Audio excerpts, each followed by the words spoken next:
Moje meno je Kapi. Určite sa pýtate, čo bol zač tento chlap, ktorý práve zdochýňa na špinavej dláške. Je ojebávak. A takých treba sťahovať z obehu.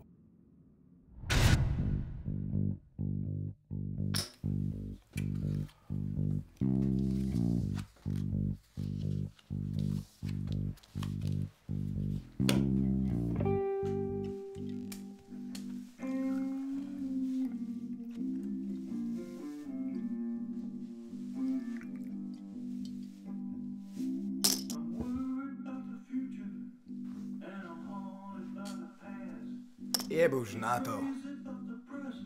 Orol, ako môžem na to jebať? Odjak živa nosil darčeky Ježiš Kristus Nazarecký. A čo? Toto je Orol. Je to moja pravá ruka. Jediný jeho nedostatok je to, že používa viac svaly ako rozum. Jakže a čo? Podľa teba je normálne, že by nám sem nabehol buzeran tučný, oblečený v červenom kostýme a dojebal nám sviatky? Veď to hovado si dáva na kolena malé deti pre Kristové rany. Je to obyčajný pedofil, nič viac. Si predstav, že by môj syn napísal tomu skurvysynovi na Vianoce. Ja keď také nejakého stretnem, ja mu rozkopem gule, že si v živote nezajebe. Ježiši, Sámo. Vedel som, že si úplný úchyl, ale toto je fakt moc. Sámo, však ty nemáš syna.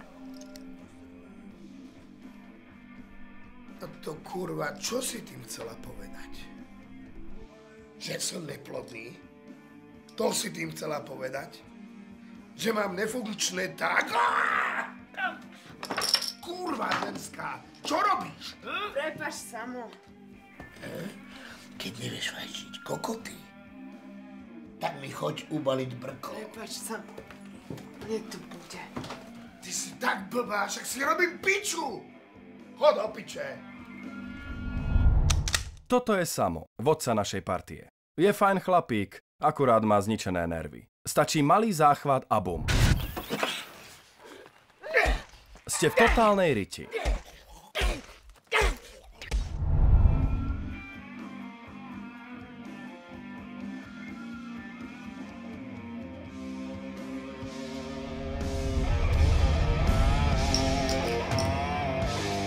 Náš biznis spočíval v distribúcii drog. Boli sme jedni z najpopulárnejších v meste. Mali sme pod palcom sídliská, intráky, dokonca aj domovy dôchodcov. Vedeli sme zohnať všetko. Trávu, piko, kolesá, papiere, ketamín, aj koks.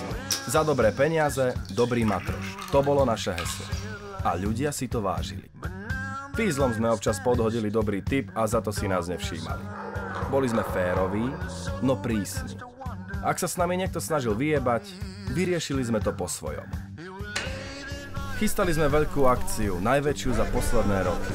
Samo do toho investoval všetky úspory. Dokonca predal svoje milované BMW Z4, aby sme vedeli vykryť 20 kg čistého kokešu z Vietnamu, ktorý nám mal zaistiť náš súkromný raj na zemi. Všetko malo prebehnúť tak, ako obvykle.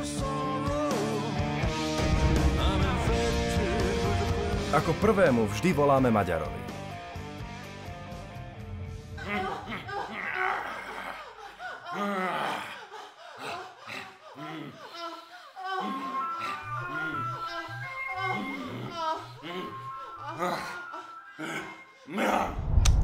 Maďar bol náš dodávateľ. Inak vyšinutý magor, chorobne závislý na sexe. Kolovala o ňom historka, že raz jednej ženskej pri orále odkusol klitoris. To nič nemení na tom, že bol ten najspoľahlivejší a najlepší dodávateľ v meste.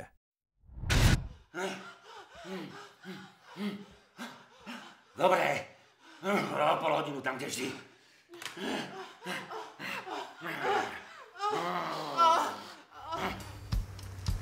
Po matroš sme chodili vždy dvaja, pre prípad, že by sa niečo posralo.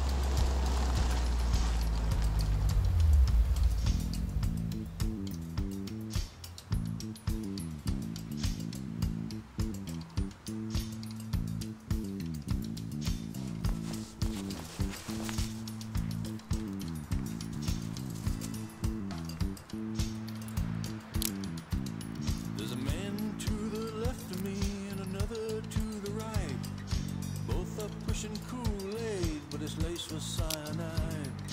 Neither says it's poisonous. When I asked to see some proof, they just quickly turned away, running from the truth. Prebratý matroš išiel k nášmu expertovi cez chémiu. Ten zaisťoval správny pomer namiešania.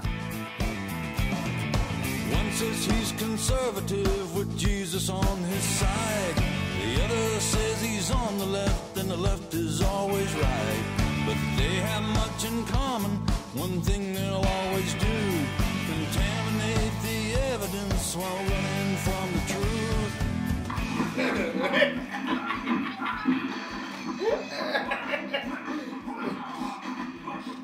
Namiešaný kokeš dostávali dievčatá, ktoré ho rozdeľovali do jednotlivých dávok. Samo na to vždy mal feťačky, lacnú pracovnú silu. Robili to za fet.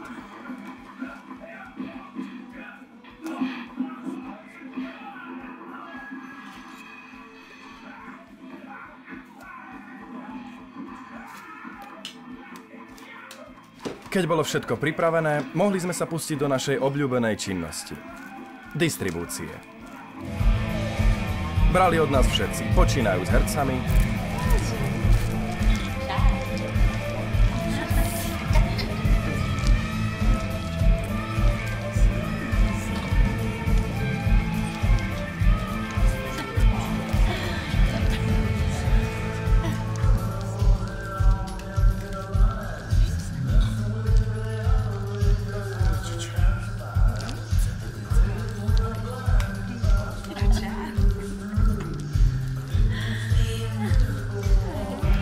cez politikov,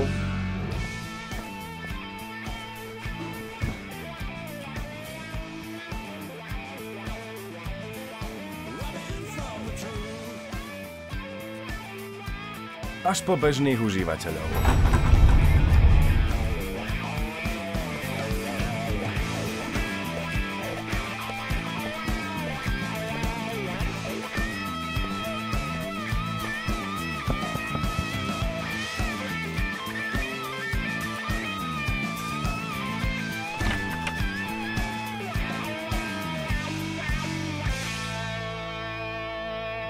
Najhoršie boli trosky. Kvôli troške fetu by vás dokázali zabiť aj plastovou vidličkou.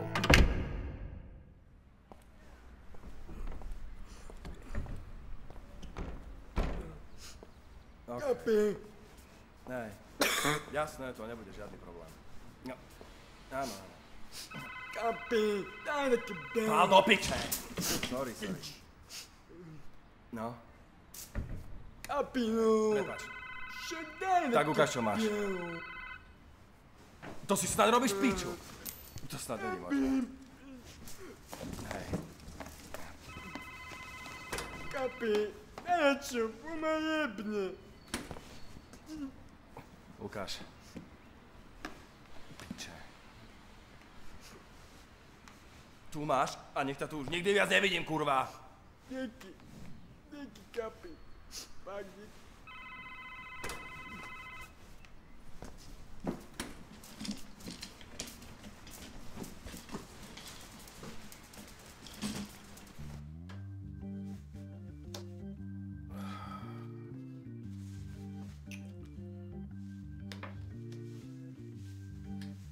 Tentokrát sa musel Orol zaobísť bezo mňa. Samo mi na ten deň pridelil iný job. Na stretnutie s Maďarom išli teda Chemik a Orol. Orol sa ako obvykle deň predtým ožral jak prasa.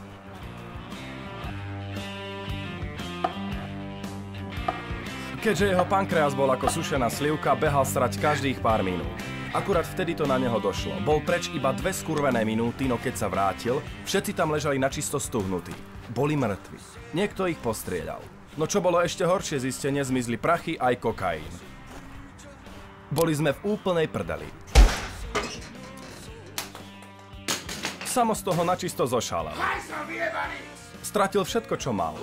Jediné, na čo dokázal myslieť, bola pomsta. A keďže nevedel, kto ho zradil, začal postupne odstraňovať všetkých vo svojom okolí.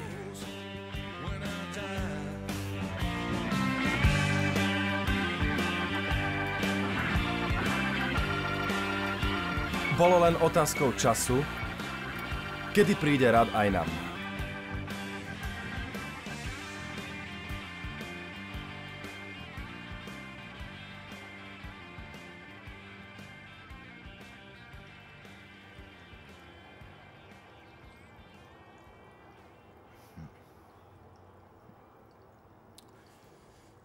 Tak dobre.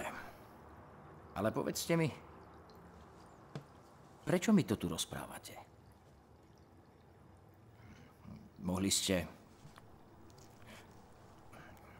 úplne pokojne odísť niekam za hranice. A o chvíľu by si na vás nikto nespomenul. Napriek tomu mi tu rozprávate informácie veľmi cenné. O ľuďoch, ktorí vám boli najbližší. Vidím, že toho o ľuďoch, ako sme my, viete žalostne málo, pán inšpektor. Staré hriechy sa neodpúšťajú. Skôr či neskôr si vás nájdu. A preto potrebujem vašu pomoc. Potrebujete našu pomoc.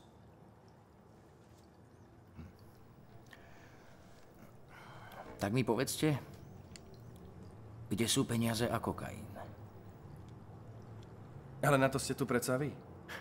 Verte mi, že kebyže to viem, nesedím tu teraz s vami. A potom, čo som vám povedal, máte v rukách jeden z najväčších prípadov v dejinách tejto krajiny. Vieme vám pomôcť. Zaradíme vás do programu na ochranu svedkov Delta. Dostanete novú identitu, občianstvo, krajiny, do ktorej vás pošleme. A vy mi za to dáte podrobnú výpoveď o všetkých akciách a ľuďoch, s ktorými ste spolupracovali.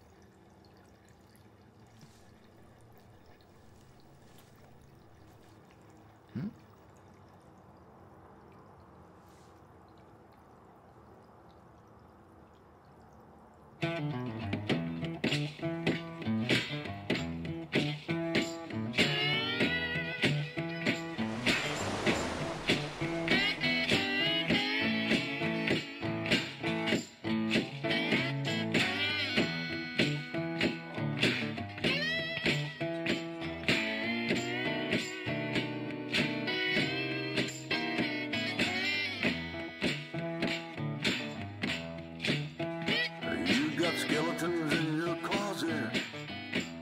Well, mine's out walking around. You got skeletons in your closet. Myslíte si, že som hajzel? Mýlite sa. Nie som.